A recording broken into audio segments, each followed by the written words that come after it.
Salut les amis, c'est les Twinsimos, j'espère que vous allez bien. Aujourd'hui, on va aborder un point très important, notamment pour l'immobilier, c'est la gestion du temps et pourquoi le temps est la chose la plus précieuse en immobilier. Et c'est, j'ai même envie de te dire, c'est pas quelque chose qu'on peut penser quand on pense tout de suite immobilier. Et notamment, vouloir faire des investissements immobiliers, etc. C'est quelque chose que on l'a vu peut-être par la suite. Mais quand on s'est lancé vraiment dans les investissements immobiliers, c'est pas ce qu'on voit pas tout de suite. Donc c'est quelque chose qu'on s'est dit, en fait, nous, comme on voulait avoir des objectifs élevés et vouloir effectivement... Le temps rentre en jeu forcément. Ouais, et comme on voulait être rentier rapidement, c'est vrai que là on s'est dit, par rapport au temps, il y a des choses à faire. Et du coup, on va vous les dire dans cette vidéo. Ouais, et notamment comment économiser son temps, parce que forcément... vous avez une vie derrière, vous avez des responsabilités et d'ailleurs c'est l'une des choses principales dont les gens parlent j'ai pas le temps, je peux pas faire ci, je peux pas faire ça et donc on va vous révéler quelques petites astuces pour vous économiser. Et c'est pour ça que je pense qu'après en fonction de ce qu'on va vous donner comme conseil, à l'appliquer à chacun, enfin je veux dire il y en a d'autres qui vont être très occupés donc peut-être ça va plus s'appliquer à ces personnes là, d'autres vont avoir plus le temps et du coup ils pourront appliquer certains conseils qui sont plus à même à effectuer que d'autres ne peuvent pas forcément, tu vois. Et tout dépendra de vos objectifs évidemment. Aussi. Si vous avez un but élevé et que vous vous donnez, je sais pas, 3 ans, forcément vous allez avoir besoin de beaucoup plus de temps que quelqu'un, je sais pas, qui se donne un objectif en 10 ans et forcément un but moins élevé. Mais pour le coup, de toute façon, on va leur donner les conseils qui qu'on a compris assez rapidement et qui nous ont permis d'aller vraiment très vite dans nos investissements. Donc premier point super important et nous je pense qu'on est à même à vous en parler, c'est d'être plusieurs. Et c'est super important d'être plusieurs au lieu d'être évidemment tout seul. Être à 2 à minimum, c'est une force. C'est une force. Comme on l'avait dit dans une ancienne vidéo, mais effectivement, vous faites beaucoup plus de choses. Des fois, Jérémy, il était en train d'appeler le notaire. Moi, j'étais en train d'appeler le banquier. En termes de charge de travail, vous pouvez faire beaucoup plus de choses. Enfin, c'est colossal. En termes de travail, vous pouvez faire beaucoup plus de choses. Ça dépend si vous investissez dans un appartement comparé à si vous investissez dans un immeuble, le travail ne sera pas le même. Après, ça dépend de vous, comme on vous a dit, ça dépend de vos objectifs. Si vous investissez dans un immeuble, par exemple, et que vous êtes tout seul, attention, ça va être énormément de travail. Ça va être un peu chaud, Donc, que si vous êtes deux, par exemple, si vous êtes un couple et que vous voulez investir en tant que couple, là, franchement, il y a moyen de faire quelque chose, beaucoup plus de choses et de vous répartir les tâches. Mais j'ai envie de te dire, même tout seul, combien même si vous êtes tout seul, n'hésitez pas à aller vers d'autres investisseurs qui sont dans votre coin et faire des sortes de mastermind une fois par semaine ou même une fois par mois où vous vous appelez. Rien que ça, ils vont pas vous aider vraiment dans votre investissement, mais du moins vous pourrez échanger, vous donner des conseils et ça peut vous aider à peut-être aller plus vite. Et à surtout pas faire de bêtises, etc. dans l'investissement. D'où le fait d'être plusieurs, c'est une force. C'est une force énorme. Deuxième point qui est aussi très important, et il y a beaucoup d'investisseurs qui font cette erreur, mais peut-être parce qu'ils ont leur propre raison, mais c'est d'investir près de chez soi. Et ça, c'est super important. Et quand je dis près de chez soi, allez, on va dire, parce que bon, il y a des personnes qui habitent en région parisienne, je pense qu'ils savent de quoi je parle. C'est dur à investir en région parisienne, donc forcément il faut qu'ils s'éloignent. Allez, je vais dire à 1h30 de chez soi, c'est pas trop mal. Après, ça dépend de chacun. Moi, je sais que j'avais vu beaucoup de gens, par exemple, plus d'une demi-heure, pour eux, c'était pas faisable. Après, à vous de définir, je pense, la distance sur laquelle vous êtes prêt à vous baser. Admettons, si pour vous 2-3 heures... Vous seul savez. Si pour eux 2-3 heures ça vous suffit, bon bah ok. Il y en a d'autres, une demi-heure max, ça va être ça quoi. Nous, par exemple, pour vous donner notre cas, on s'était fixé, ok. Donc nous, pour ceux qui savent pas, on est en région parisienne, on est dans le Val-de-Marne. On s'est dit du coup, bon, très difficile comme vous pouvez l'imaginer, d'investir en région parisienne avec des prix très hauts. Donc on s'est dit avec Romain, ok, on va se donner une zone de 2 heures en voiture maximum pour investir et chercher un secteur intéressant et rentable dans lequel on peut investir. Et effectivement, une fois que vous avez défini votre zone, Après, ça dépend de chacun, mais nous, on vous conseille en tout cas de faire par secteur et de vous concentrer sur ce secteur pour après faire plusieurs investissements. Parce que si vous avez soit plusieurs appartements, soit plusieurs immeubles de rapport, je peux vous dire une chose, c'est que s'ils sont dans une zone bien précise, c'est parfait. Mais si c'est à droite de la France, dans l'Est, dans le Sud, etc., vous allez en faire des beaucoup d'investisseurs font, enfin pour nous c'est une erreur de faire des investissements à Bordeaux, à Lille, à Toulouse, à Marseille, etc. Mais c'est trop éloigné. Comment voulez-vous après gérer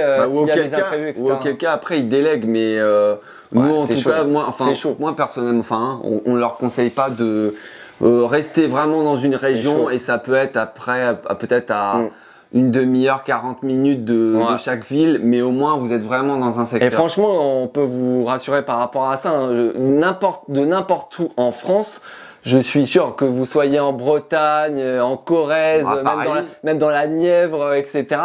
Vous avez des secteurs intéressants dans lesquels investir à 1 heure, 1 heure et demie, mais largement. De chez vous, largement. Franchement, largement. Et Paris, même Paris, 2 heures. Et pourtant, Paris, je pense que c'est le secteur le plus difficile. Donc voilà. Et j'ai donc notamment, troisième point, je l'ai un peu abordé, du coup, déléguer. Si vous voulez aller plus vite et qu'effectivement, si de but en blanc, vous vous dites effectivement, j'ai pas trop de temps, etc., dans ce cas-là, le mieux c'est qu'il délègue. Si vous n'avez pas beaucoup de temps à consacrer, vous allez économiser énormément. Vous allez en économiser énormément. Non, et puis il vaut mieux limite que vous déléguiez et que vous fassiez les choses que ne rien faire. Parce que vous allez dire j'ai pas de temps. C'est ça. Du coup vous ne faites rien. Honnêtement, quitte à ce que votre rentabilité est basse, parce que forcément elle va baisser et que si vous prenez en compte. Attention évidemment, cela frais de courtier, des maîtrises d'œuvre je pense qu'on va les aborder. Mais voilà, votre rentabilité sera moins. Mais vaut mieux faire ça. Et tomber à une renta qui serait peut-être à 12-13%, qui tombe à 8%. Que dire, mince, j'ai pas le temps, je fais pas. Je fais rien, et puis pendant 3-4 ans, vous faites rien. Vaut mieux même, j'ai même envie de te dire, vaut mieux même tout déléguer. Toutes les étapes. Si vous avez vraiment pas le temps, vous pouvez déléguer. Que de rien faire. Non mais honnêtement, vaut mieux, et vous tombez peut-être vous tombez à 7-8% de renta, mais vaut mieux avoir ça que d'avoir rien fait. C'est clair. À la finalité. Et du coup, avec quelle personne vous pouvez déléguer? Vous avez énormément de choix. Vous avez déjà les chasseurs de biens en eux-mêmes pour chasser, pour ce qui est de la chasse de biens rentables. Donc déjà, si vous voulez pas, parce que ça c'est du temps. Hein. Ça, on y a passé énormément de jours. On est passé par des chasseurs qui nous ont aussi coachés et ça nous a bien permis. Mais si vous voyez que vous avez vraiment pas le temps pour chercher des biens rentables, vous pouvez passer par des chasseurs. Des chasseurs au début, ensuite vous passez par des courtiers bancaires pour vous trouver le bon financement si vous n'avez pas trop le temps. Courtier en travaux. Courtier en travaux aussi. Parce qu'il y a beaucoup d'investisseurs d'ailleurs qui nous donnent ce retour-là. Ils n'ont pas de contact parce que soit ils viennent pas du bâtiment, etc. Et donc ils sont un peu bloqués ou ils savent pas par où commencer. Et passer par un courtier en travaux. Et là ils vont vous faire toutes les démarches pour vous. Et évidemment ça a un coût encore, mais voilà, au moins vous êtes tranquille. Vous êtes tranquille. Et puis après il y a aussi pendant les travaux l'assistance à maîtrise d'ouvrage. Maîtrise d'œuvre. Maîtrise d'ouvrage. Non, maîtrise d'ouvrage. Donc si vous voulez pas par exemple vous occuper des travaux parce que ça c'est du boulot. Faut au moins, si vous avez des chantiers, faut y passer au moins une fois par semaine. Donc si vous n'êtes pas capable et que si c'est loin, si vous n'êtes pas capable de vous déplacer et de faire une petite visite ou 2 par semaine, faites appel. Après c'est vrai qu'il faut trouver quelqu'un de confiance, mais si vous avez quelqu'un de confiance que vous avez sous la main et que après votre renta elle est diminuée, mais au moins ça avance et puis après vous avez quand même une renta intéressante. D'autant plus que si vous passez par plusieurs corps d'État. Parce que si c'est l'entreprise Intel pour la peinture, l'entreprise Barbossa pour le carrelage, vous m'avez compris, etc., l'ELEC, etc. Donc c'est plusieurs entreprises qui ne se connaissent pas. Là, et vous me dites que vous n'avez pas le temps, par exemple, pour vous occuper, pour faire le lien entre chaque corps d'État et pour suivre le chantier.